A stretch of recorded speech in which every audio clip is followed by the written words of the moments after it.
Assalamualaikum warahmatullahi wabarakatuh.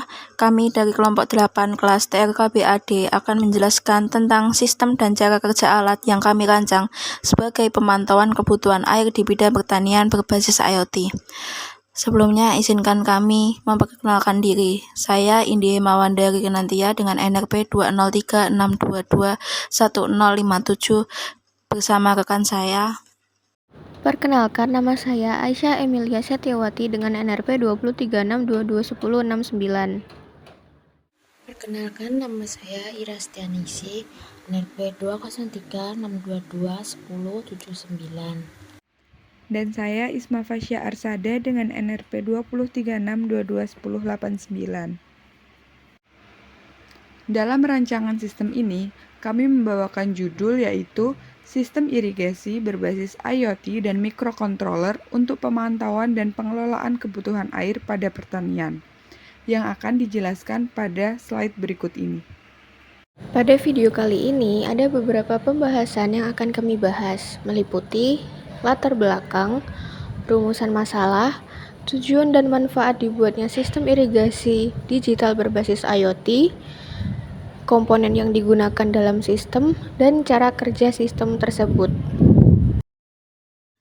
Baik, di sini pertama-tama saya akan menjelaskan tentang latar belakang yang mendasari terbentuknya alat yang kami rancang, yaitu sistem irigasi digital berbasis Internet of Things atau IoT dan microcontroller merupakan salah satu inovasi teknologi cerdas yang akan mempermudah kehidupan manusia. Inovasi ini bertujuan untuk meningkatkan efisiensi pengelolaan air pada sektor pertanian dan keairan. Penggunaan air secara efisien akan mendukung produktivitas, mengurangi keborosan air, dan mengatasi tantangan tentang perubahan iklim dan sumber daya yang terbatas di Indonesia. Oleh karena itu, diperlukannya sebuah inovasi untuk mengotomasi dan mengontrol irigasi secara efektif dan efisien. Rumusan masalah yang timbul berdasarkan kajian yang telah kami lakukan meliputi beberapa hal, yaitu yang pertama, bagaimana efektivitas sistem irigasi berbasis IoT dalam meningkatkan efisiensi penggunaan air dibandingkan dengan metode irigasi konvensional. Yang kedua yaitu, apa tantangan yang dihadapi dalam penerapan sistem irigasi digital berbasis IoT di lapangan, terutama dalam bidang pertanian. Yang ketiga, apa saja komponen yang diperlukan dalam pembuatan sistem irigasi digital berbasis IoT dan bagaimana cara kerjanya. Dan yang keempat, bagaimana cara merancang dan mengembangkan sistem irigasi digital otomatis berbasis IoT dan microcontroller.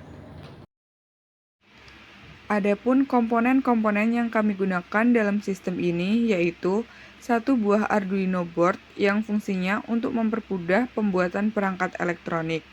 Kemudian satu buah breadboard small yang biasanya digunakan untuk merakit rangkaian elektronik tanpa perlu menyolder komponen.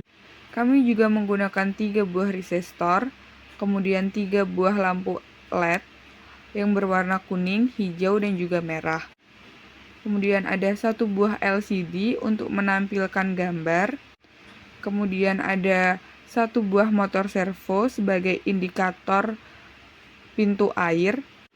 Dan juga satu buah sensor ultrasonik yang berfungsi untuk mengubah besaran bunyi menjadi besaran listrik, begitu pula sebaliknya. Selanjutnya yaitu adalah input dari sistem irigasi digital berbasis IoT dan microcontroller. Sistem ini memiliki dua jenis input. Yang pertama yaitu jenis tanaman. Di sini terdapat dua jenis tanaman yang berbeda, yakni padi dan palawija, di mana tanaman padi memiliki jumlah kebutuhan air sebanyak 100 liter per hari dan tanaman palawija membutuhkan air sebanyak 70 liter per hari. Yang kedua yaitu input tinggi muka air atau water level pada pintu intake. Sedangkan output pada sistem ini adalah pintu air yang disimulasikan sebagai motor servo yang akan bergerak apabila tinggi muka air kurang dari ambang batas yang telah ditentukan, di mana motor servo dapat dianggap sebagai pintu air yang dapat beroperasi terbuka maupun tertutup.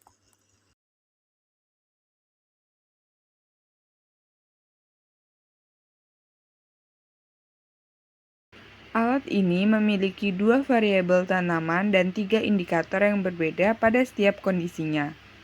Pada kedua tanaman tersebut, yakni padi dan juga palawija memiliki 3 kondisi, yaitu kondisi pertama, saat sensor ultrasonik telah menyentuh ketinggian air di mana lebih dari 200 cm, maka LED indikator berwarna hijau akan menyala dan motor servo yang diibaratkan sebagai pintu air tetap dalam keadaan tertutup, di mana menandakan bahwa kebutuhan air di lahan pertanian sudah sangat tercukupi.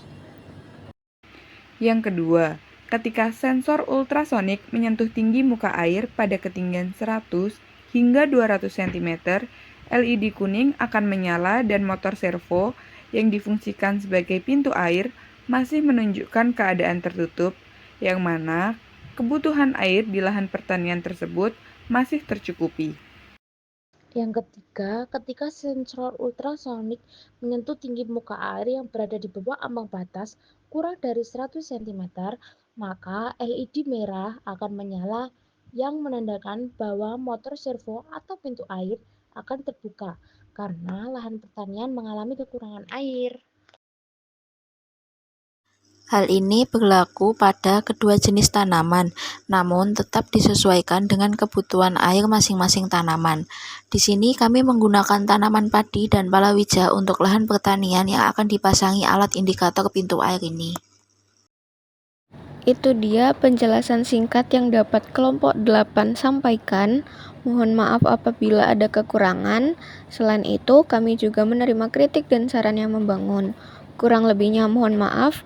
Wassalamualaikum warahmatullahi wabarakatuh. Terima kasih.